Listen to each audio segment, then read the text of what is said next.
Jeremias, Kabanatang 31. Sa panahong yaon, sabi ng Panginoon, magiging Diyos ako ng lahat na angkan ni Israel, at sila'y magiging aking bayan. Ganito ang sabi ng Panginoon, ang bayan na naiwan ng tabak ay nakasumpong ng biyaya sa ilang. Oo, ang Israel ng aking papagpahingahin. Ang Panginoon ay napakita ng una sa akin na nagsasabi, oo, inibig kita ng walang hanggang pag-ibig, kaya't ako'y lumapit sa iyo na may kagandahang loob. Muling itatayo kita, at ikaw ay matatayo, o dalaga ng Israel. Muli na ikaw ay magagaya ka ng iyong mga pandereta, at lalabas ka sa mga sayawan nila na nasasayahan. Muli kang magtatanim ng mga ubasan sa mga bundok ng Samaria. Ang mga manananim ay magtatanim at mga gagalak sa bunga ni Yaon. Sapagkat magkakaroon ng araw na ang mga bantay sa mga burol ng Efraim ay magsisihiyaw. Kayo'y magsibangon at tayo'y magsisampa sa Sion na pumaroon sa Panginoon nating Diyos. Sapagkat ganito ang sabi ng Panginoon, kayo'y magsiawit ng kasayahan dahil sa Jacob, at magsihiyaw kayo dahil sa puno ng mga bansa. Mangagtanyag kayo, magsipuri kayo, at mangagsabi, O Panginoon, iligtas mo ang iyong bayan, ang nalabi sa Israel. Narito, aking dadalhin sila mula sa lupaing hilagaan, at pipisanin ko sila mula sa mga kahuli-hulihang bahagi ng lupa, at kasama nila ang bulag at ang pilay, at ang buntis at ang nagdadamdam na magkakasama. Malaking pulutong na magsisibalik sila rito. Sila'y magsisiparitong may iyakan, at may pamanhik na aking papatnubayan sila. Akin silang palalakarin sa tabi ng mga ilog ng tubig, sa makatwid na daan na hindi nila katitisuran. Sapagkat ako'y pinakaama sa Israel, at ang Ephraim ang aking panganay.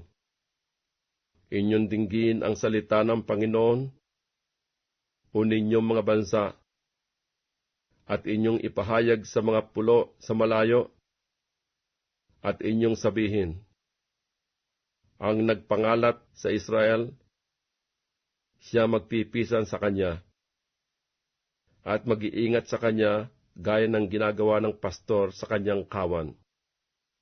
Sapagkat tinubos ng Panginoon ang Jacob, at tinubos niya siya sa kamay ng lalong malakas kaysa kanya. At sila'y magsisiparito at magsisiawit sa kaitaasan ng Sion, at magsisihugos na magkakasama sa kabutihan ng Panginoon, sa trigo at sa alak at sa langis at sa guya ng kawan at ng bakahan, at ang kanilang kaluluwa ay magiging parang dinilig na halamanan, at hindi na sila mga mamanglaw pa sa anuman. Kung magkagayoy magagalak ang dalaga sa sayawan, at ang mga binata at ang matanda na magkakasama, sapagkat aking gagawing kagalakan ang kanilang pagluluksa, at aking aaliwin sila at aking pagagalakin sila sa kanilang kapanglawan. At aking sisiyahin ang loob ng mga saserdote sa kaginawahan, at ang aking bayan ay masisiyahan sa aking kabutihan, sabi ng Panginoon. Ganito ang sabi ng Panginoon, isang tinig ay narinig sa Rama, panaghoy at kalagim-lagim na iyak, iniiyakan ni Raquel ang kanyang mga anak. Siya'y tumatangging maaliw dahil sa kanyang mga anak, sapagkat sila'y wala na. Ganito ang sabi ng Panginoon, iyong pigilin ang iyong tinig sa pagiyak at ang iyong mga mata sa mga luha, sapagkat gagantihin ang iyong mga gawa, sabi ng Panginoon, at sila'y magsisibalik na mula sa lupain ng kaaway. At may pag-asa sa iyong huling wakas, sabi ng Panginoon. At ang iyong mga anak ay magsisiparon uli sa kanilang sariling hangganan. Tunay na aking narinig ang Ephraim na nananaghoy sa kanyang sarili ng ganito. Inyong pinarusahan ako, at ako'y naparusahan na parang guya na hindi hirati sa pamatok. Papanumbalikin mo ako, at ako'y manunumbalik sa iyo, sapagkat ikaw ang Panginoon kong Diyos. Tunay na pagkanumbalik ko sa iyo ay nagsisi ako, at pagkatapos na ako'y maturuan ay nagsugat ako ng hita.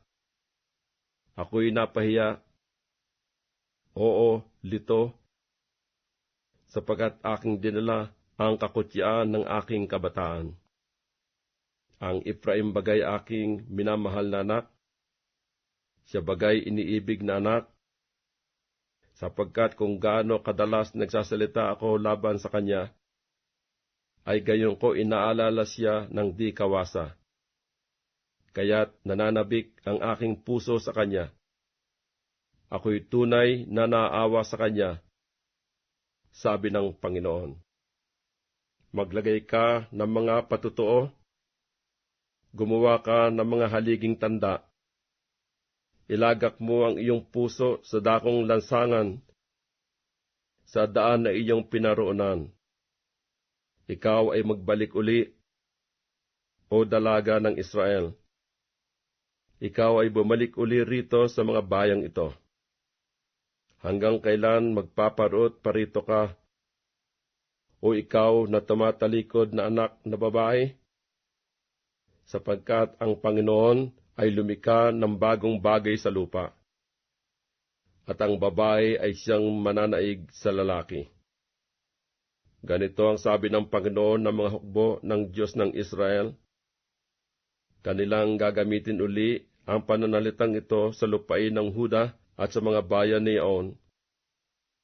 Pagka aking dadalin uli mula sa kanilang pagkabihag, pagpalaing ka ng Panginoon, o tahanan ng kaganapan, o bundok ng kabanalan. At ang Huda at ang lahat na bayan niya ay tatahan doon na magkakasama. Ang mga magbubukid at ang mga lumilibot na may mga kawan. Sapagkat aking bibigyang kasiyahan ang pagod na tao, at lahat na mapanglaw na tao ay aking pinasasaya. Dito'y nagising ako, at ako'y lumingap, at ang aking pagkakatulog ay masarap. Narito, ang mga araw ay dumarating, sabi ng Panginoon, na aking hahasikan ang sangbahayan ni Israel at ang sangbahayan ni Huda ng binhi ng tao at ng binhi ng hayop. At mangyayari na kung paanong binantayan ko sila upang alisin, at upang ibuwal, at upang madaig, at upang ipahamak, at upang pagdalamhatiin, gayon babantayan ko sila upang itayo at upang itatag, sabi ng Panginoon. Sa mga araw na yaon ay hindi na sila magsasabi, ang mga magulang ay nagsikain ng mga maasim na ubas, at ang mga ngipin ng mga bata ay nagsisipangilo.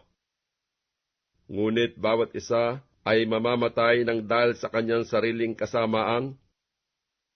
Lahat na nagsisikain ng mga maasim na ubas ay magsisipangilo ang mga ngipin.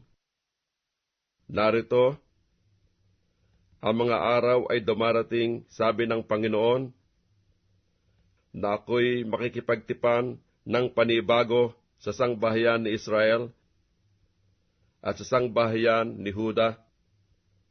Hindi ayon sa tipan na ipinakipagtipan ko sa kanilang mga magulang sa araw na aking kinuha sila sa pamagitan ng kamay upang ilabas sila sa lupain ng Ehipto.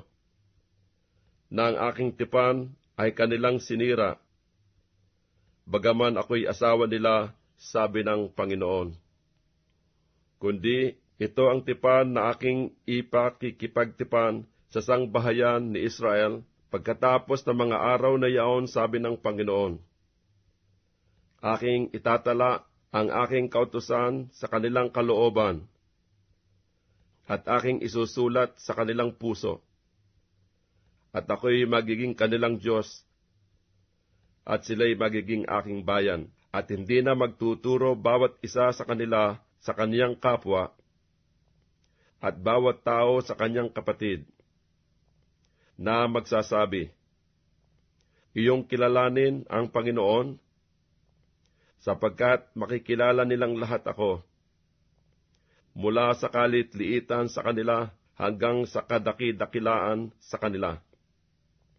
Sabi ng Panginoon, sapagkat aking ipatatawad ang kanilang kasamaan, at ang kanilang kasalanan ay hindi ko na aalalahanin.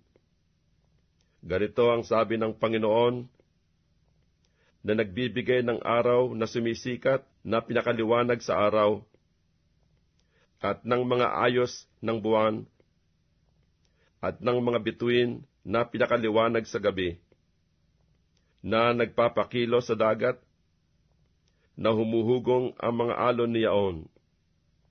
Ang Panginoon ng mga hukbo ay siyang kaniyang pangalan.